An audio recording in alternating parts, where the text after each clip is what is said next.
Hosea came to this city, and for almost 50 years, for well over 40 years, he made a huge impact on a lot of people. Whatever Rochester is, whatever it becomes, it was made better by his presence, by his dedication, by the love he showed the people, by his mentorship over literally thousands. The man deserves at least a plaque, if not a statue. And I would like to see, before I pass or leave Rochester, I'd like to see that happens. At least a plaque.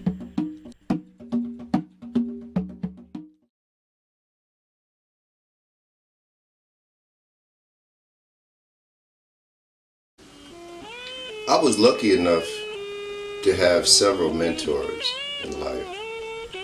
For me, Jose was the most impactful. I met the brother when I was I want to say 19 years old, maybe 20. And it was funny because I met him through a sister that I had been in high school with. Her name was Ginger Jones. And I saw her one day. She's like, "You got to meet this dude I'm like, this chick telling me you got to meet this dude." Well, number one, Ginger's reputation was as a ladies' lady. But when I saw her, she was dressed like Barbara Eden on Genie, you know. I mean, the whole Arabian silk thing and smoking. I didn't even know she was built like that. I always seen her, she was wearing some sort of jeans and I don't know, plaid shirt or something like that. So I'm like, okay, let me see who this dude is who changed my friend so much, you know. Right. And what year was this about?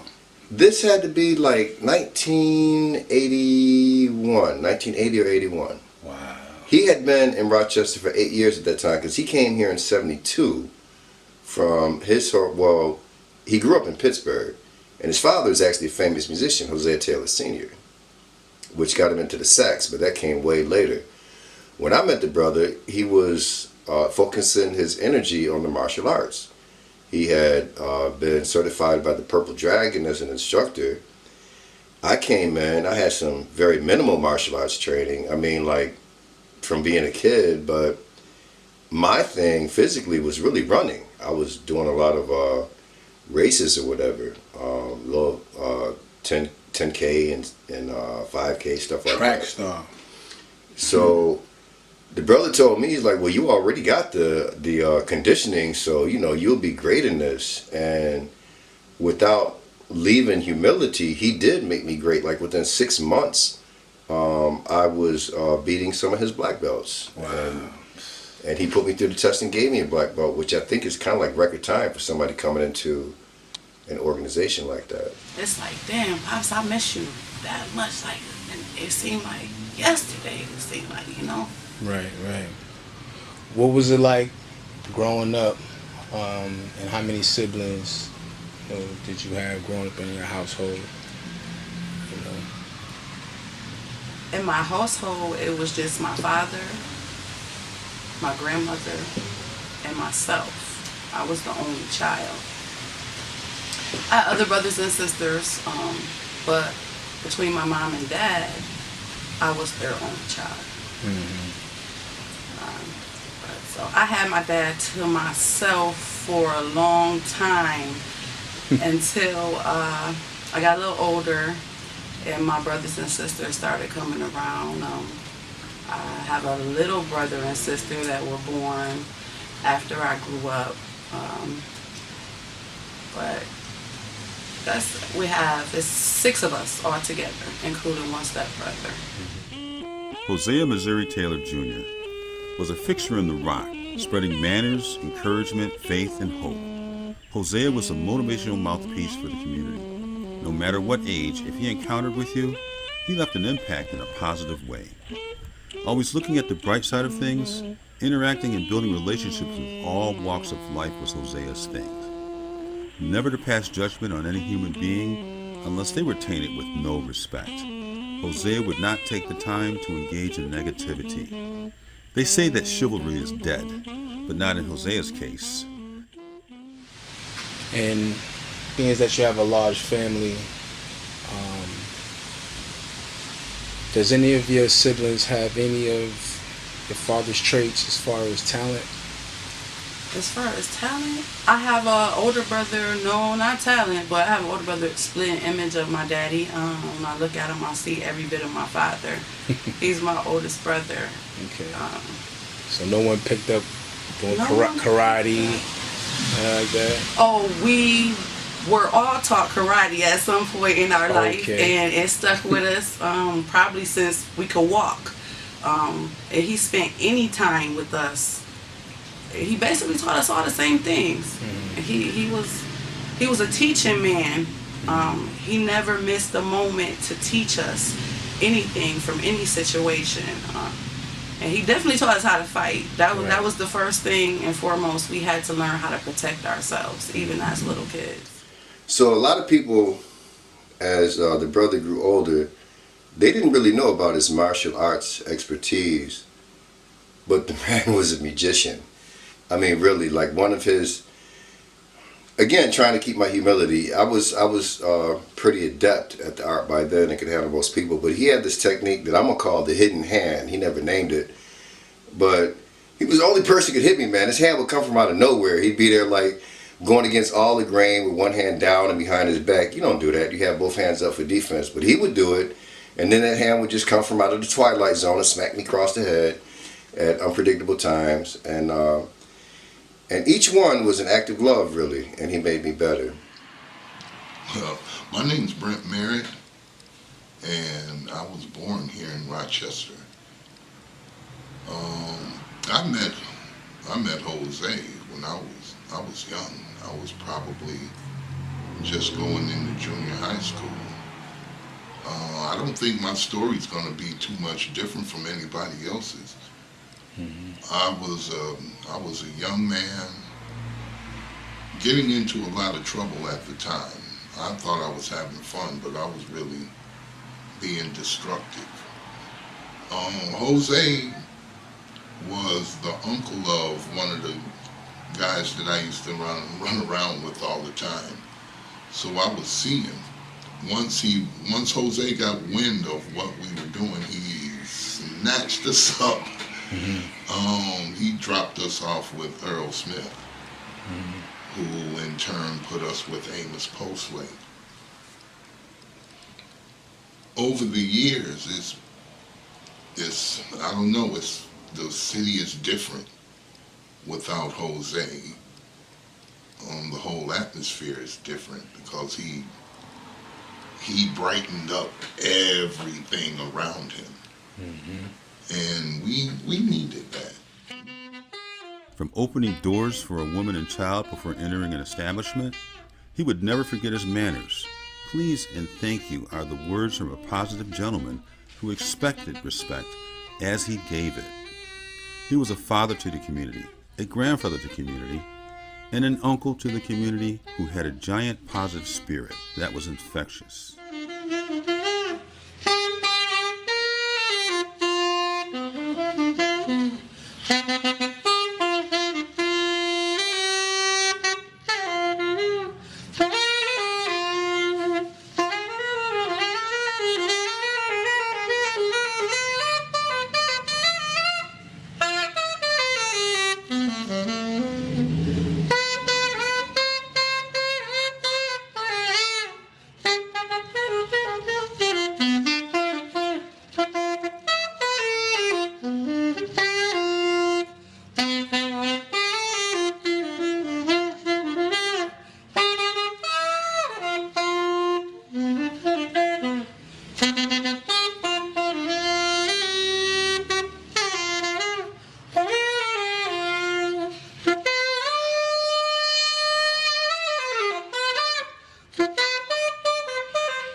Thank you, sir. Appreciate you, man. Appreciate the love. Praise And God, what's your name? Let the world know who you are. The extraterrestrial brother from Planet X. What's your name? The extraterrestrial brother from Planet X. Extraterrestrial brother from Planet X. Minister of spiritual music. Yes, sir. I appreciate your time, man. Also known as T.L. Robinson Jr. Okay. From Trenton, New Jersey. Trenton, New Jersey. Okay, you made your way to Syracuse, New York? I'm stuck here. Oh, I drank the water. Wow, you drank the water? I drank the water. Can't get out here. Right, man. I appreciate your time, man. Beautiful doubt. playing, man. Trey-ism.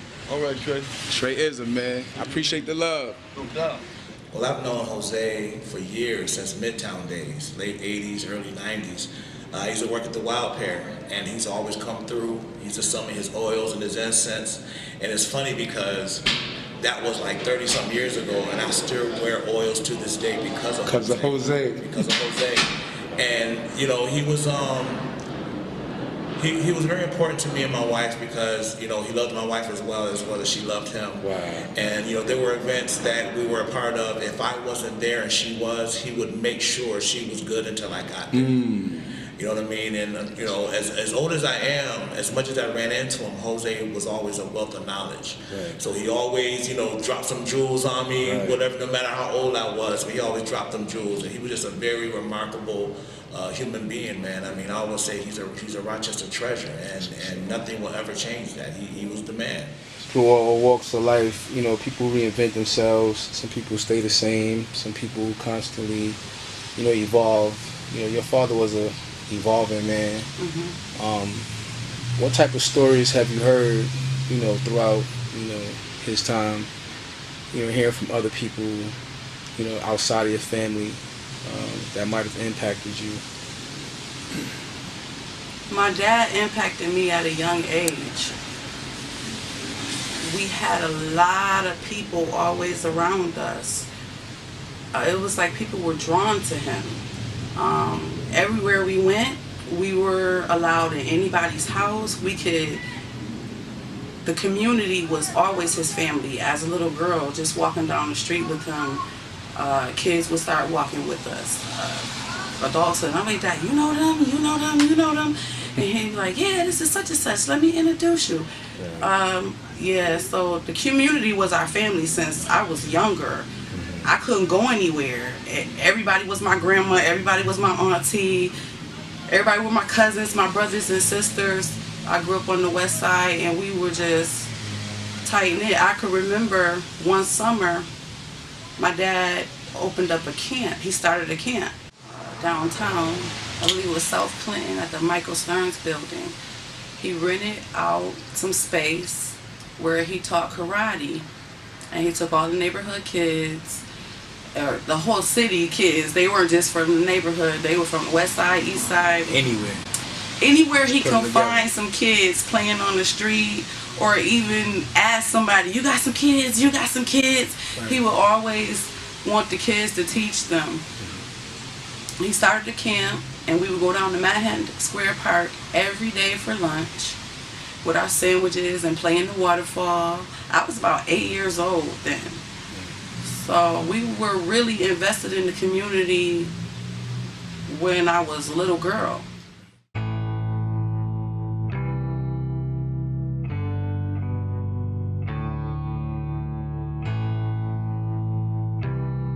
How are you today? Glad to have you a part of this project that we have for Jose. And would you like to just tell the viewers what's your name and how you were attached with the Jose experience? Okay, the Hosea experience, that says it. Yeah. Well, I'm John, and I can't remember exactly how I bumped into Jose. Of course, he was everywhere. He was always on the street with his saxophone, and one time he was blowing on the saxophone, and I just stood and listened to him, and we got talking. And in those days, I think he did a lot of work with Swan, Southwest Area Neighborhood Association. And Swan had a band, the Swan Band, which still exists in one form or another right now. And Jose was part of it. So, talking music, you know, I'm a bass player, so I enjoyed hear him talk about music. He's jazz. I enjoy jazz, blues. He talked about his dad all the time. Same name, Hosea Taylor Sr. That's right. His dad has CDs out down in Pittsburgh. Hosea gave me a couple of his CDs. He was always selling his dad's CDs, $5. So I have 2 of his dad's CDs at home. Awesome. And his dad is very, very good. So I rubbed off on Hosea. So kind of got to know him. He had a passion for martial arts, which I know nothing about. So, and the philosophy of martial arts, training and discipline, and pearls of wisdom he would always drop on me, but I would always try to take the conversation back to music. Right. So he'd grab the horn and he'd blow. Most of the old standards. He'd play a few bars and then he'd switch to another one and play a few bars. So I took pictures of him over the years. Okay. Because obviously he was an interesting character and the whole community loved him. He had a passion for teaching young people. So this board right here you have, is it pictures that you personally took yourself? These board photos? These Yeah, photos? these are all ones I took. Wow. At different times. And, they're all, I think, for the most part, they're all musical, because that was the side of them that I enjoyed. Right. But just, referring to each picture, it gives you a little insight into the man and what was important to him. Right. And I think I mentioned youth. And one picture I just love, when I made a portrait of it. Wow, that's awesome. He was a brother and sister here, and they were in the Swan Band. They were on the stage. They hadn't quite started yet. Everybody was kind of warming up. Mm-hmm. And he was talking to this young lady, and she was just drawn in. enraptured by whatever he was saying. He was enjoying the moment of teaching this young person. To be able to show this picture, I had to track her down. Really? Years later, when Hosea died, passed on, I think in 2018. 16, I believe. I had to find the young Oh, lady. you found her around that time. Yeah, Okay. this is 2011. Right. And I found her dad, and he gave me, I have written permission to show this photo. Wow. Of course, the young lady now is I don't know, 20 years old or more. Right. She put the music down, unfortunately. Mm-hmm. So this was kind of a precious moment in time. Yes. Just showing the lessons given to a child. That's what's up. Yeah, and he had this way with young people and old people too, obviously. So, but he played in what was then called the Swan Band.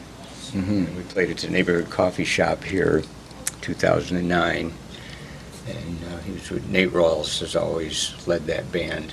Of course, the Swan Band went away over the years when Swan moved on. Nate still has a band. Boulder Coffee, that was the area? Yep, down the corner of Genesee and Brooks. Wow. And that was the original Boulder Coffee at 955 Genesee. It's since moved across the street. Right. Lost some of its color. Mm-hmm. But caught him in the act there. He was playing clarinet that night. He switched from saxophone to clarinet, which people tell me the fingering is different. So Right. he had that skill. Mm-hmm. And interesting, I caught him, it was Christmas Day, 2007. Mm-hmm. I was driving back and forth. I'd gone to church that morning, coming back from church. I come by the 7-Eleven on Thurston Road, and there's Hosea standing in front of the 7-Eleven, blowing Christmas notes. You just go from one Christmas tune to Yep. the next one. 'Tis the season to be jolly. He was running through all the Christmas songs he could think of, standing in front of the 7-Eleven, and people are coming in and out getting stuff for Christmas, Wow. drinks and stuff. And he just stood there. I don't know how long he was there, and he let me take a couple pictures. That was that same He's just one. constantly bumping into him and just catching him in the act. Yeah, it didn't. Of course, at that point he lived across the street from the 7-Eleven, so it was natural to just roll out and play. His talents went so far beyond martial arts. To me, his greatest talent was just the ability to develop, teach, motivate, and mentor people. And the fact of the matter is, just in the time that I knew him, he mentored thousands. Everybody knew Jose. The mayor knew Jose from the time she was a child. He later moved away from the martial arts and started focusing on music. I guess his father's legacy caught up with him. He learned initially on clarinet. That was his first instrument. And he in later years he would talk about the way his father just was, like cowboy hard on him about practicing and everything.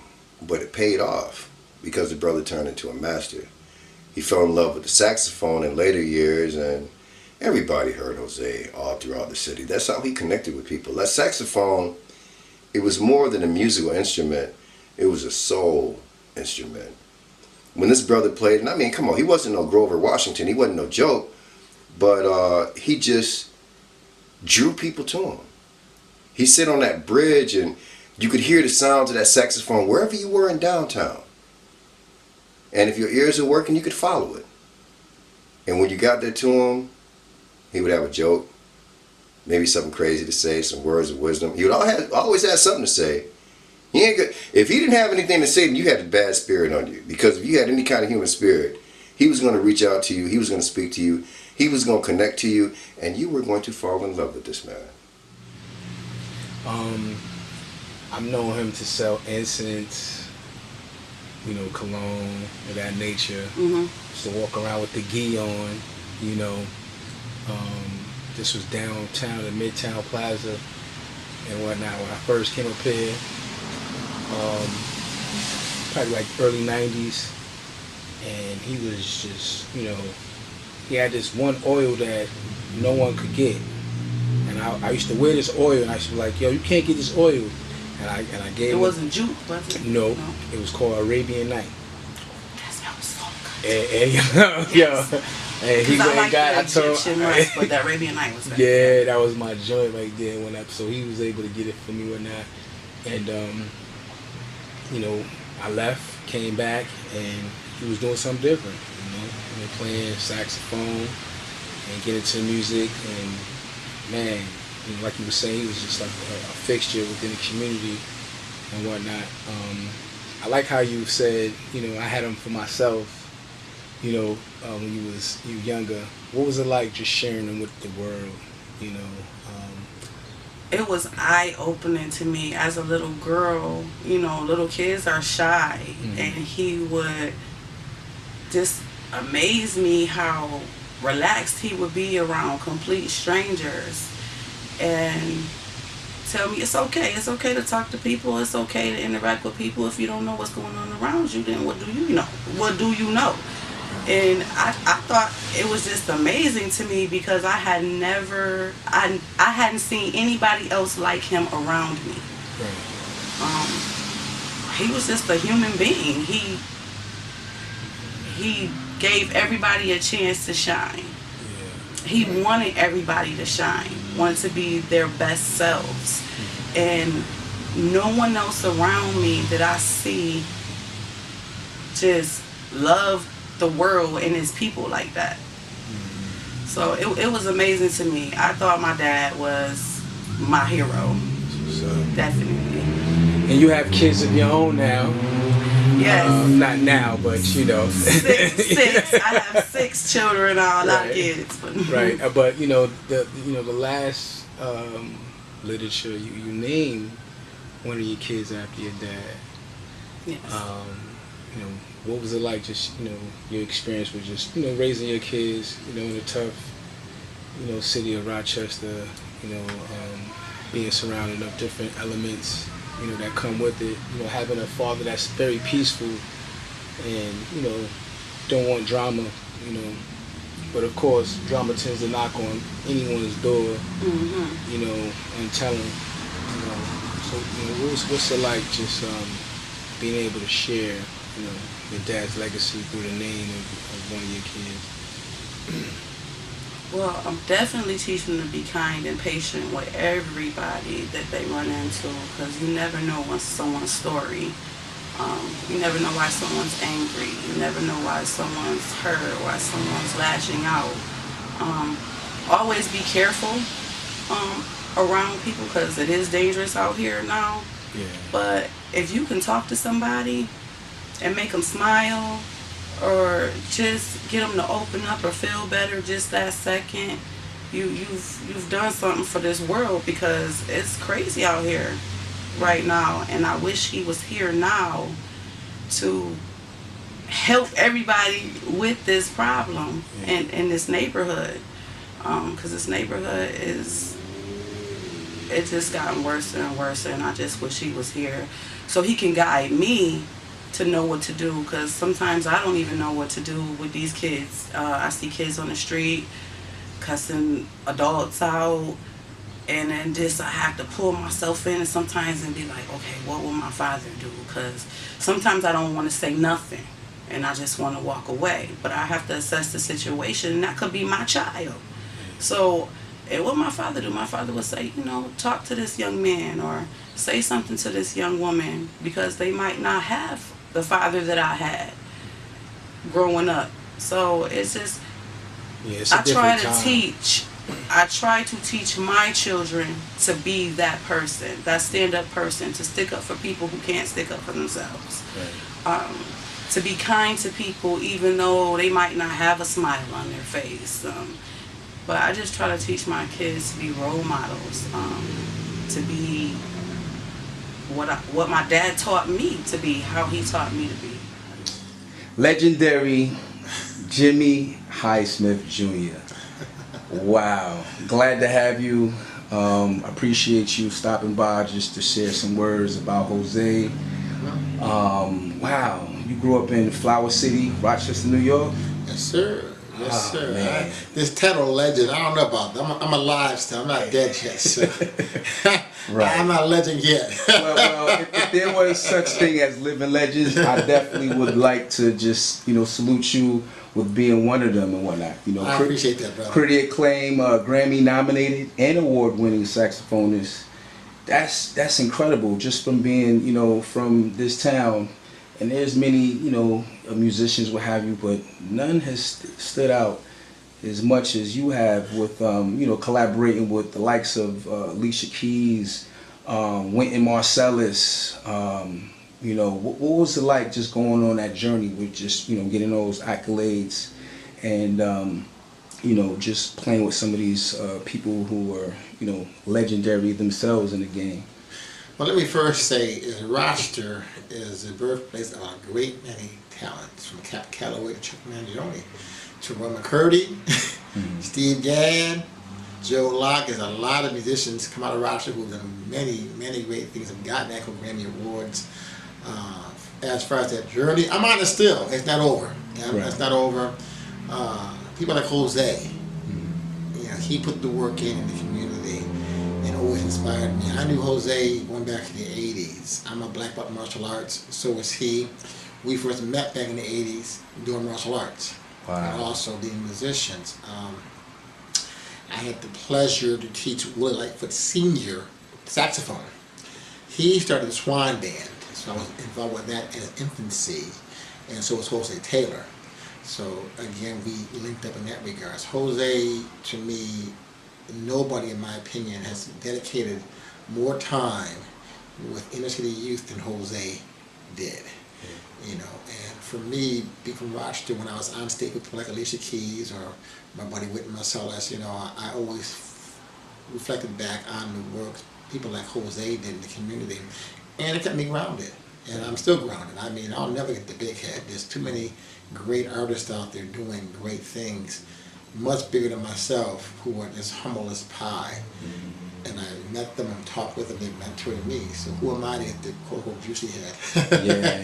You know, but going back to Hosea, he's missed. We had a lot of fun. Jose, you know, it be rain, snow, shine, cold, whatever. Right. You find Jose at a corner playing that saxophone or his clarinet, you know, playing some music and trying to inspire these kids. My son actually took lessons from Jose, believe it or not.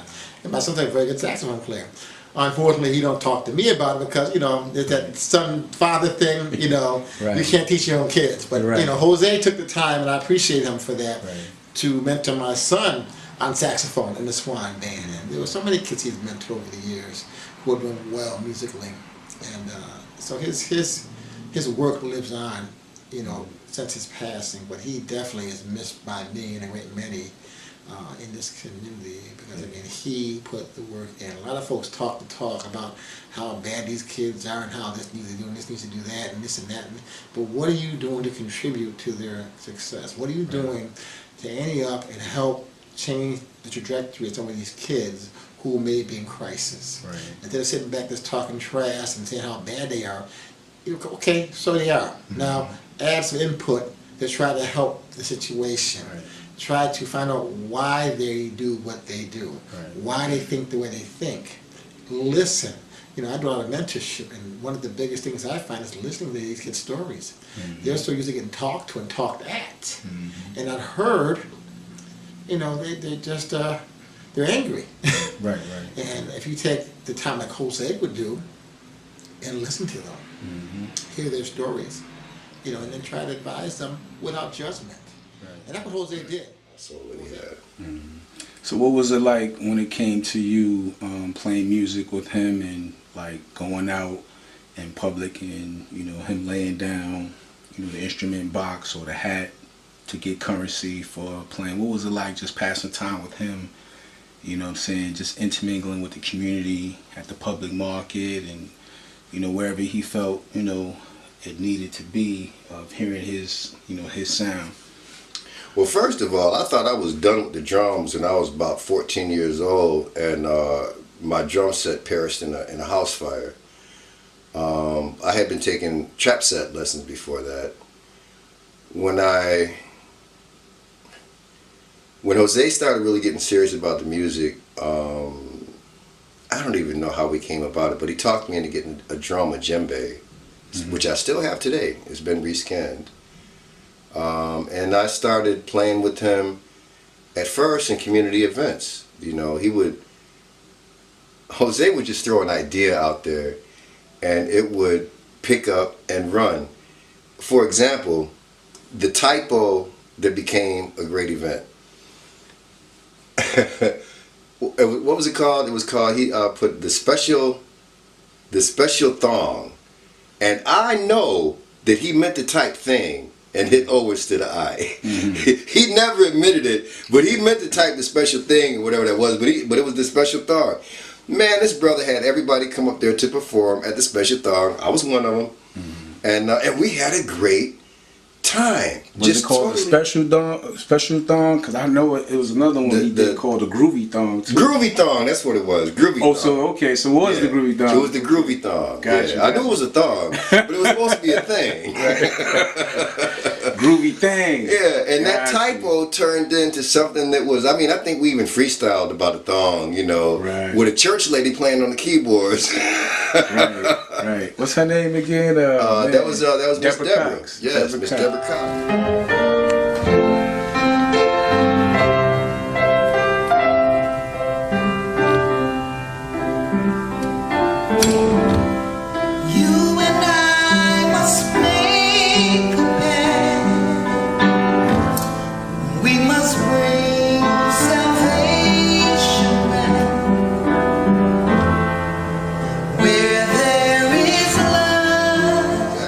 Deborah, that's what's up. Shout out to Deborah. Mm-hmm. And we had a great night. I mean, Taisha Taylor, Vernique Burrell, of course my man Treyism. Yeah, I performed there. Yeah.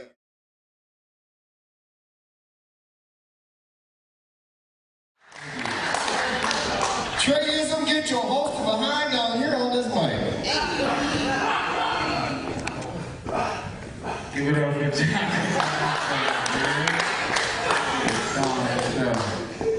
Hope everybody's having a good time. trying to get another artist up here to get their material ready. And this is a good like boot camp for people who's been doing this for a long period of time and been somewhat behind the shadows and things. And this is a good experience for me, as well as Luscious, who we have been a part of the program, who's an independent film of mine, and she also is a multi-talented artist as well. And we're trying to get her music up there instead. And it's a wonderful thing that we could have quality people. I told Jose on the book, I said, I don't care, 3 people showed up. We gonna have fun, so we gonna give it up to you for having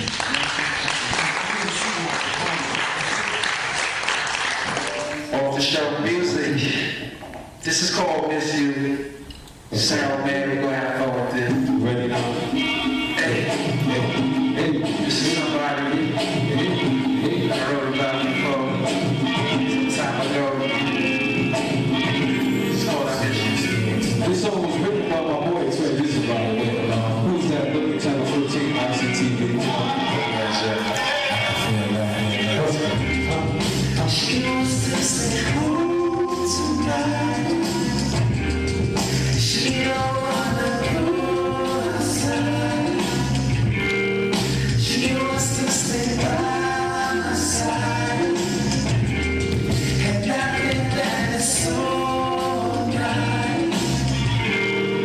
It's your love I can't deny. And I miss you, miss you, miss you. It's you, it's you, it's you, it's you, it's you, it's you. She know now I feel inside. She can tell the look in my eyes. Girl, you know that is no surprise. 'Cause I miss you, it's you, it's you, it's you, it's you, it's you.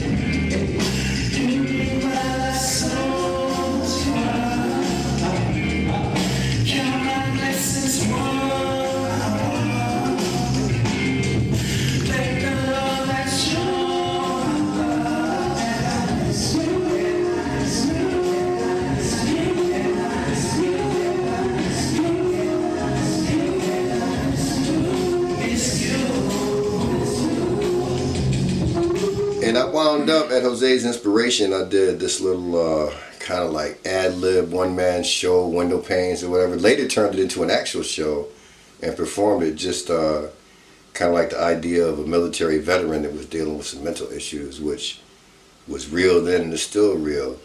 And that was another thing about Jose. He prompted you to focus on real stuff to get a message out. And it didn't necessarily matter what the message was as long as you got it out. Because I think there was some part of that brother that knew that just connecting, getting that message out, whether it was something that was painful, joyful, or whatever, just human, connected us, brought us together, made us walk in each other's moccasins, so to speak. That's what that man did. So when he came to Rochester pretty much young, I'm quite sure, you know, Rochester was a different place back then. What do you think, you know, the culture was like, you know, then as opposed to now? How much difference, you know, was it when you came up here? So when he came up, he would have been about 24 years old. I was about 11 or so during that time, 11 or 12. And there was a lot of racial tension. I mean, we were only, 4 years away from the death of Malcolm X, you know, maybe 5 years away from the death of Martin Luther King. people think that this place is racist now, and I can't argue with those who think that. I mean, evidence is evidence. But at that time, it was infinitely worse, and I'm not even sure we were aware it was worse because we didn't live in these times. But the brother was a community activist from the beginning. He got with Action for a Better Community. He was like a teacher and mentor even way back then. He also associated with Grandmaster Child for Omega, aka Earl Smith, as one of the functionaries of the Purple Dragon Martial Arts Institute, which still exists today. And brother was just hard working, man. He had so many names before it was all over. He was the karate man. Right. He was the saxophone man. He was the incense man. He was the pantyhose man. Because whatever the man was doing, he was making money. He was feeding his family. And one of the first things that he told me was like, I'm not going to work for anybody else. I'm not going to go back and get a 9-to-5 job. Right. He had already learned that there was no future for him there. And I think I began to learn that too, even though I can't say I fully escaped the plantation, but I got some plans to follow the North Star. Right.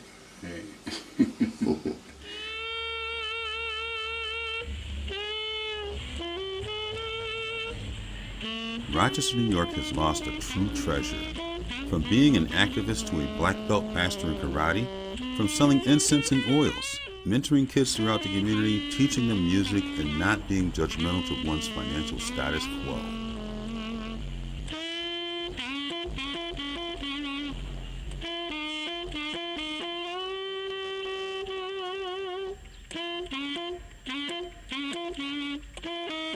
A gentle, kind man, always out to help. I've seen him work with kids. I've seen him give kids money, buy them instruments. I've seen him, teach them how to play instruments for free, taught them karate. He was just instrumental in a person's everyday life. Right. You know what I'm saying? He was the man, and I cherish my friendship that I had with him. Like I said, I met him in Midtown. 89, 88, 89, 90. My wife and I have been married 31 years. And we've been good friends with him since then. And he's always been a staple in our relationship. Yeah. I appreciate your time, Tone, man. Baby, shout out to the Fixture and the ROC. Yes, sir. Boy, yes, sir. Hosea Taylor. The man, the myth, the legend. Thank you, sir. I like what you said as far as assessing, situations when I can't save everybody, but if there's a time in your life or scenario, situation where you could reach out and, plant a jewel with a kid or young adult, but that's what he was about, you know what I'm saying? So I definitely think you definitely had the tools to do those things within the community at your own pace. But even if it's just one, if it's one person at a time, just a smile, a hello, or to make somebody think somebody does still care about me. Somebody notices that I'm here, because a lot of times this youth thinks that no one's there for them, that no one sees them, they're invisible, and a lot of times that's why they act out and they do stuff to get attention. So give these youth some positive attention.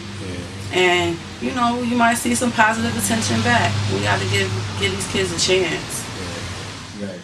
Jose was always finding instruments, use instruments to give to some kids. He gave more kids saxophones and clarinets. I'm telling you, I watched him do this. I mean, he's always in some corner playing some nursery rhyme or something, that the kids would recognize to get their attention and would lead them to an instrument. Right. I gave Jose instruments to give the kids sometimes. We've all given Jose instruments to give the kids. And in the Swan Band, we got instruments donated, for some of these kids whose parents couldn't afford to buy them an instrument. He put the time in. It was important to him. That was his thing, to try to help these kids, find themselves and find greatness. Hosea was a true humanitarian who pushed the envelope to making his community a better place the best way he could whenever he made his presence.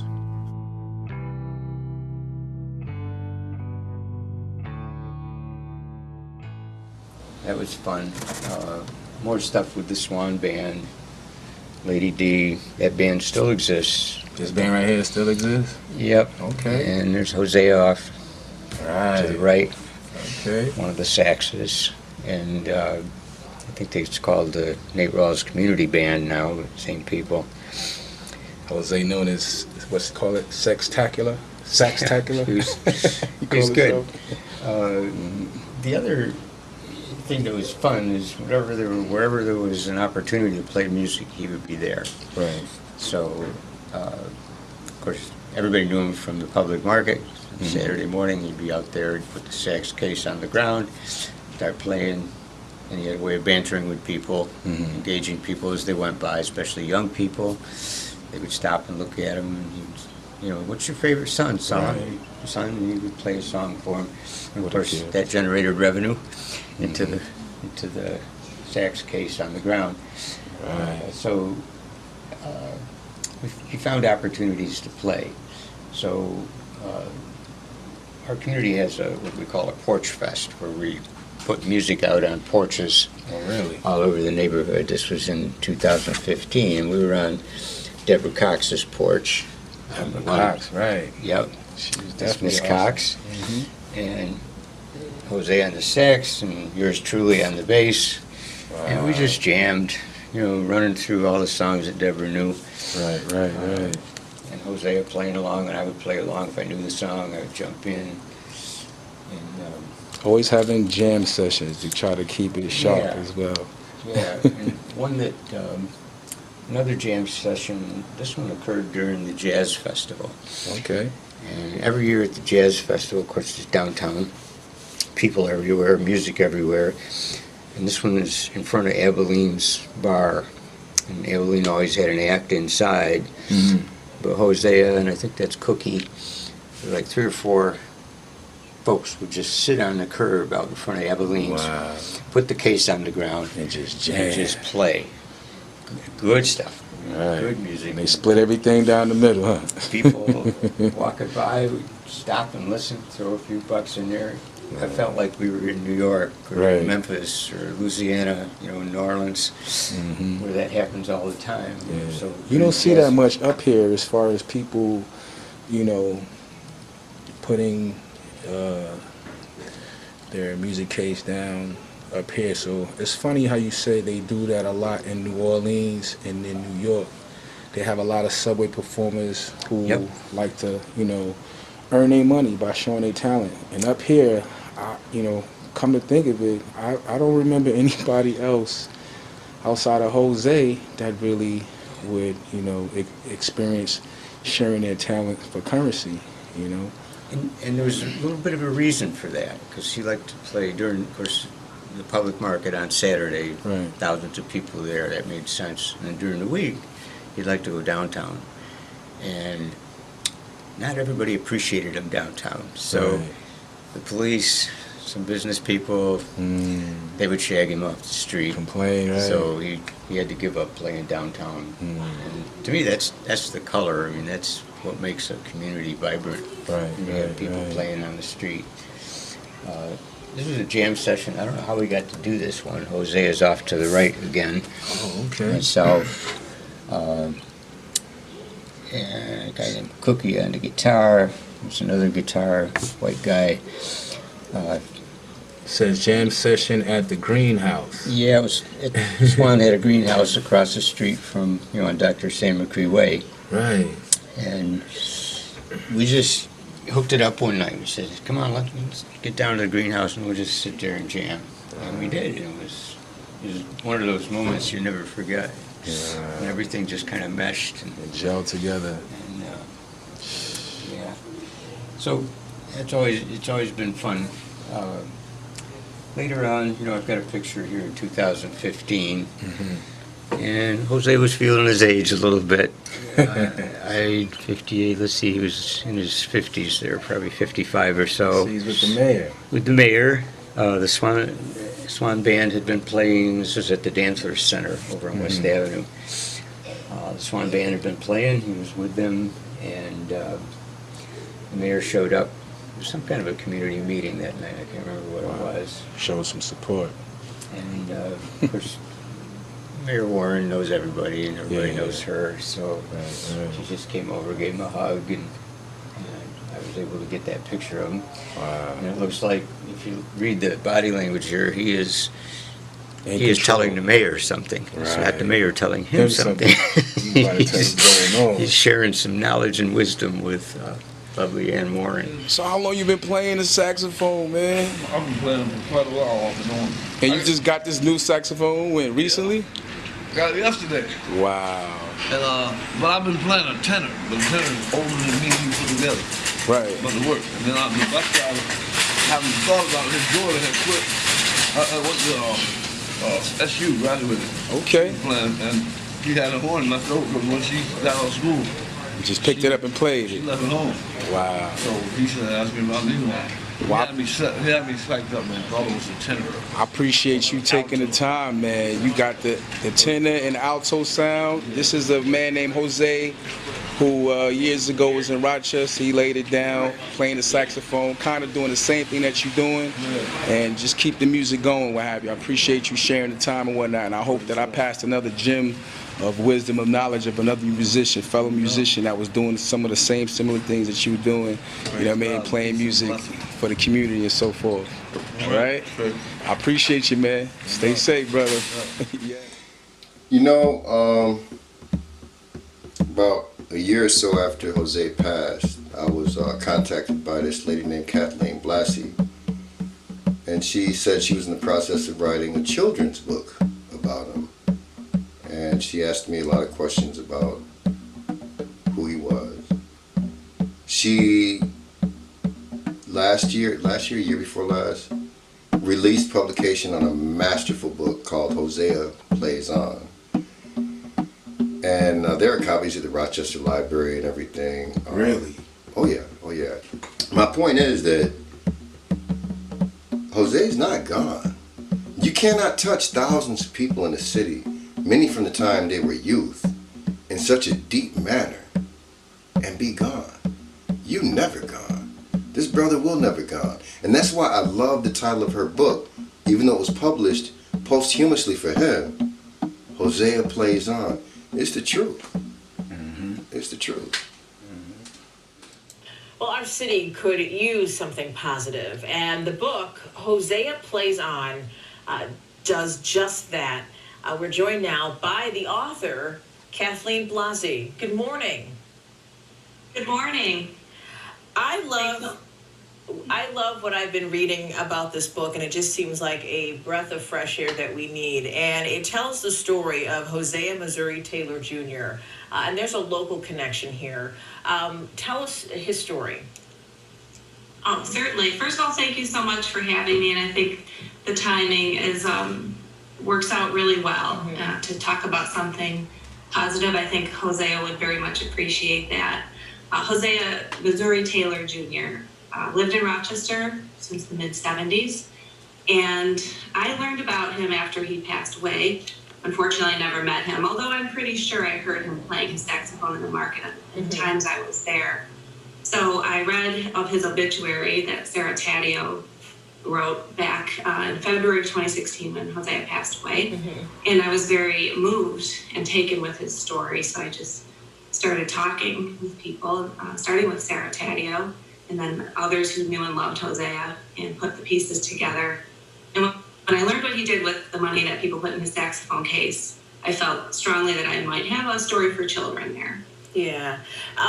What did he do with that money that was collected? He purchased instruments for the children, and mostly in the 19th Ward, but I learned that he also purchased them for other city residents. Wow. And then he taught them to play. That's by all amazing. accounts, I've heard that he taught probably a couple of thousand children to play various instruments. He played several himself. Wow. And then every summer he had conducted a parade with the children as part of the Square Fair in the 19th Ward. Yeah. That is so precious because music is important to me and my family. I had to note, and I thought it was funny that you said the book is for ages 3 to 9, but your father said it's really for people ages 3 to adult. I'm so glad you said that because it's so true. My dad, he read it and he said, I disagree with the publisher because this really is for adults too. Yeah. Up to 99. And I thought that was sweet. And it does seem to be the sentiment after people read it. Mm-hmm. It isn't just a book for children. Mm-hmm. It's definitely one that it's nice to share with an adult and a child. Yeah. But the central character is an adult in the story. Yeah. And his kindness is represented in the pages of that book, one day in his life. Yeah. What is the message you hope people take away from your book? Well, as I'm writing it, somebody didn't believe me when I said this, but I don't really think about that. But in the end, I do feel, especially now, that community is where we are.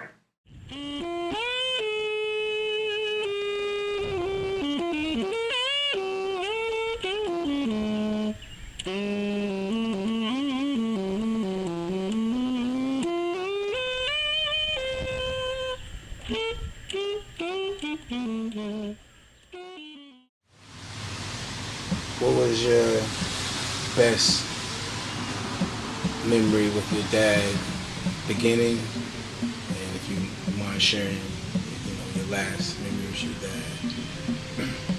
Oh, there's so many good memories in the beginning because I still want to be that little girl.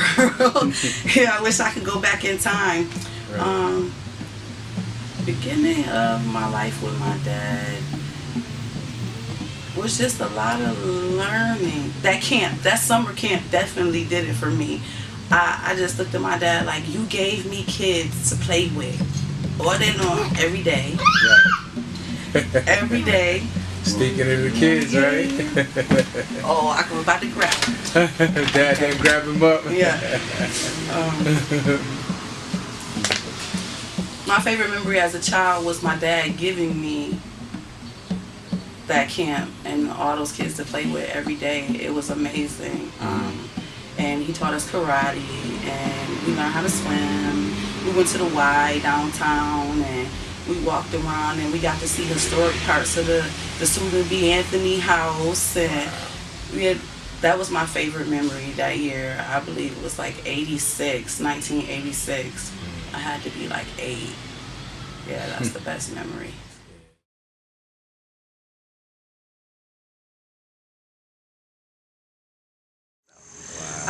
And Shane Evans has Rochester roots, the illustrator. Did you? I'm not sure if Okay, you shared. Shane. Okay. He went to School of the Arts, and he lived in the Rochester area in the city of Rochester during his high school years. Okay. And serendipitously, the publisher asked him to read the manuscript to see if he would consider being the illustrator. Wow. And he read the manuscript, and he went, "Oh my gosh, I've been to this place." So they didn't know he was from Rochester. Small town. See, again, this is Hosea playing on and playing on and on. Playing on and on. Yeah. Wow. Yeah. And it's interesting, as a writer, you never know what's going to take off. And you write, you have ideas, you throw it on the board, you see what sticks. I really enjoy the fact that you wasn't so structured into,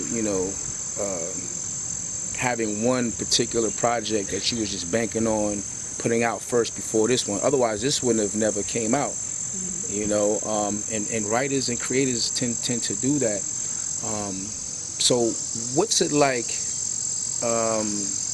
having to shuffle like that? Like what made you say, you know what, I have to lean towards this project, even though I had this project, set for me to try to complete by this particular time? What made this particular, project just take more precedent than those that was just sitting and have yet to come out? Mm-hmm. So yes, I did have other projects. I always do that I'm working on. And when I read his story in the paper, I knew. I don't want to say I knew. You read this in the paper, so like the newspaper obituary or something like that. You just there was a pretty extensive article when he passed away in the DNC. And that's what caught my attention. And as I was reading it, I said, this would be just a great story for kids. I didn't know how I was going to tell it. I didn't want it to be, Hosea Taylor was born, and he died here. I didn't want it to be, I guess, birth to grave story. I Right, wanted no it doubt. to capture his spirit. Spirit, yeah. So how do we do that? I mean, one of the iterations of it was a grandfather and a granddaughter traveling to the market. Parallel story. Jose is packing his saxophone, and then they're meeting in the market. But then I realized then it's not his story. It has to be all about him. Yeah. So how do I do that? Well, how about I just capture a day in his life? Who was this man? What did he do? So it's all true in the story. Right. What he did is true. Did it all happen in one day in real life? Everything that happened? Not. Jahaka says yes. It was as if you followed him around. Really? He did. He said that, and that brought a tear to my eye when he said that. Powerful words So in the book. Yeah. I felt an urgency to write the story, and in the scheme of publishing, it happened rather quickly. I started writing it in February of 2016 when he passed. Started doing my interviews. Started writing in probably that spring and like summer. getting the ball rolling. Yeah. Right. And the publisher accepted it in October. Okay, that's lightning speed in publishing. The book that I just had come out in June was an idea that I've been playing with since my kids were, so probably 20 years. So different versions of that story. Keep working at it. Make it, what's wrong with it? Fix it. Send it out again. Right. So that's what I mean. So even that timeline of between idea and acceptance is lightning speed with this book. It just ask any of my peers, and they'll say that's crazy fast. So again, something else at play here, I think. I appreciate that. And where can we, before we sign off, where can we get Jose's Plays On? Do you have it on different sites or bookstores, or where can we get Jose Plays On? Well, it's right in this library right here, which is lovely. It's in many of the local libraries. Sterling Children's Books, who published it, has distributed it across the country. It's in Barnes & Noble. It's in Hippocampo Books right there on South Avenue. I was just there the other day chatting with them, and there he was. So a lot of independent bookstores have it. That's awesome. I have to say Amazon has it too. Amazon has it too. So. At his wake, of course, the turnout was large. I spoke and I said I not only mourn for the family, which I do, I mourn for the community too, because there was definitely something the community was going to be missing. I look at how things are now. Our murder rate is so high. Dark times, and I wonder if it would be that bad if Jose was still here.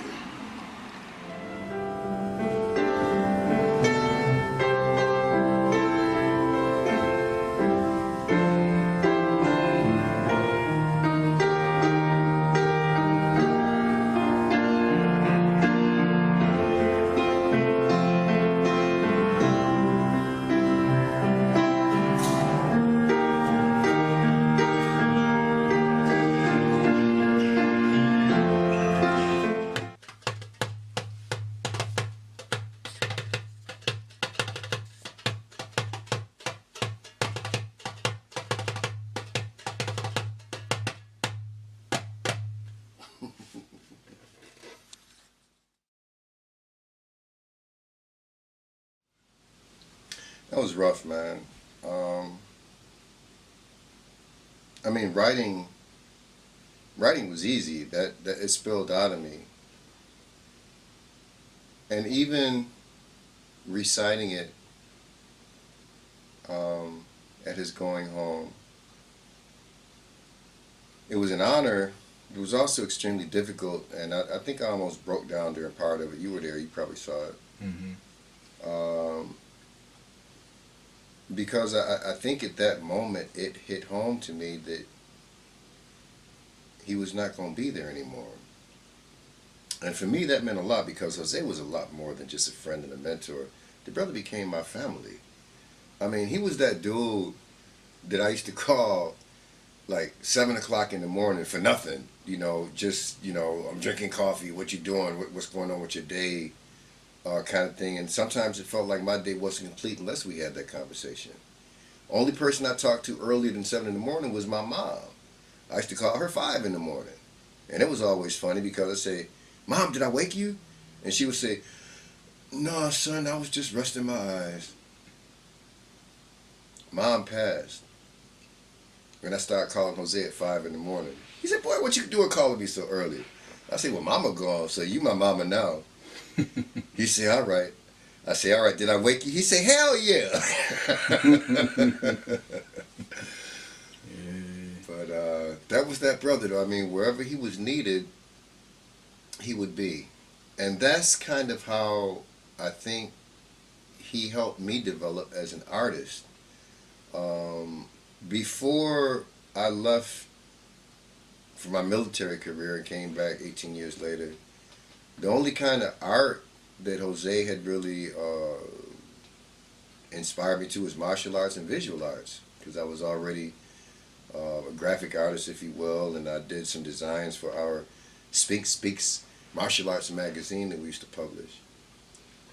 But when I came back, I had been like exposed to the New Eurekan Poetry Cafe in Soho, and I brought some new expressions and skills. And when Jose called one of them, he's like, yo, we got to get out in front of people and share this. Right. And that's really how all that spoken word was born.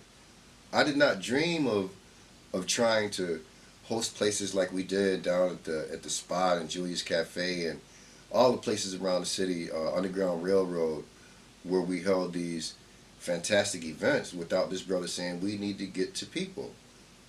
And that was his thing.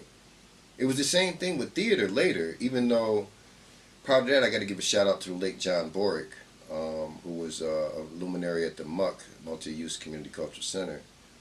He was a very, very good friend of Jose's. And when Jose introduced me to him, he said, my friend can write. And John said, write a play. Next thing you know, I was writing plays under the inspiration of Hosea and some of the guidance of John. But that's just how that brother was. Whatever gift you had, he had a table to bring it to.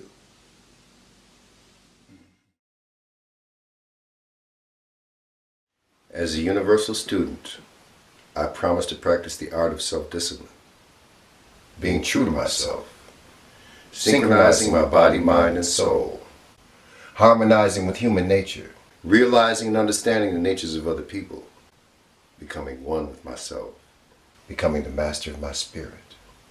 An oath is an obligation, a responsibility, a truth-filled vow of dedication. The true universal student is both strong and patient, enough to commit self completely after composite investigation of the action in question without fear or regret.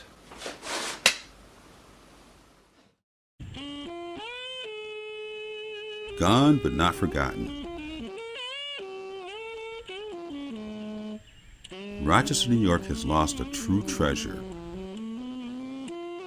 Thank you to family and friends of Hosea Taylor. Continue to encourage and never discourage.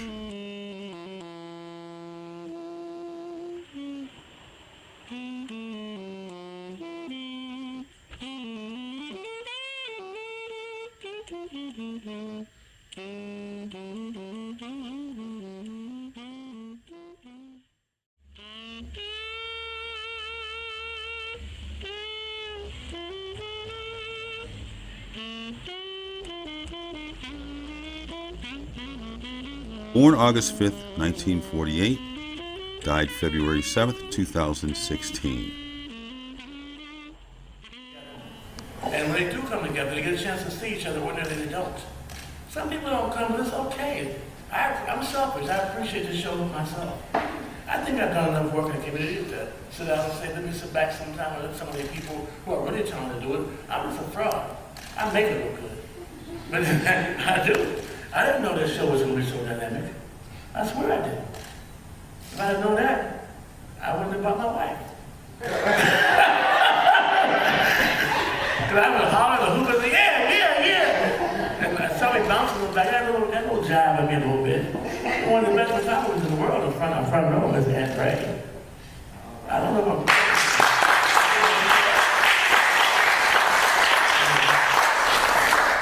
We got a slick around here, you know, we do a little something.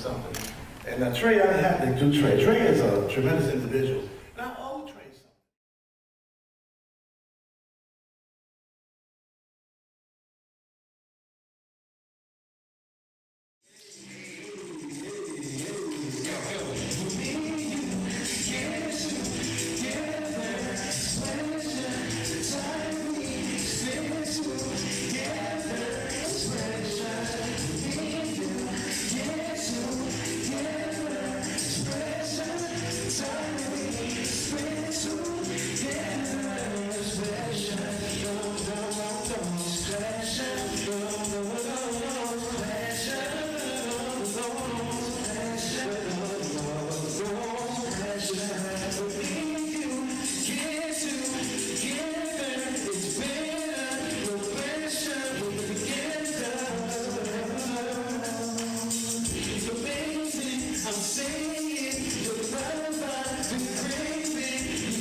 Sure.